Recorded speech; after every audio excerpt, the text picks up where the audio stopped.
Yoo namni amma dura bilbila kee hogguma takkaaf si harkaa fuudhee jiraate viidiyoo kana dhaggeeffadhu.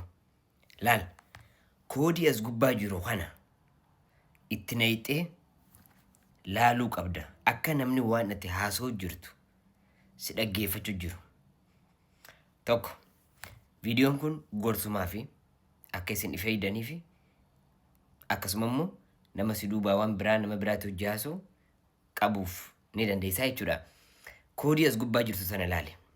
Tokko urjii 20 takka urjii gootee san booda lakkoofsa bilbila keetii itti barreessitee maslaala gootee yoo bilbilte bilbila namaa tokko irraa fuutee jechuudha. Bilbila keetii irratti miti. Bilbila namaa tokko namuma fedhe namuma sagalee isaa dhaggeeffachuu feetu eenyu hojii kaasoo baruu feetu silkii nama sanii irraa fuutee irra barreessita koodii kana. Eega koodii kana barreessitee lakkoofsa keetti aansitee barreessitee maslaala barreessita jechuudha. San booda ni dawwalta. Deel gootee dawwalta. Kana booda maali? Yeroo namni biraa silkii nama ati irratti hiitee kanarra dawwalu hoggaa namni kun kaasu si biraayis ni kaati. Ni dhageessa waan jarri lameen kun waliin haasawanii jechuudha. Tokko. Inni lammaffaa immoo ati kan namni silkii ta'e fuudhee si dhaggeeffachuu jiru. Laaluu qabda silkii ta'e akka namni kana godhee yoo jiraate yoo silkii ta'e nama akka inni ta'e jiraatte jechuudha. Waan ati haasoftu namni akka dhagee akka dhaga'u jiru yoo shakkite silkii ta'e waan itti naqxee firarraa heeyituu jira dhagee.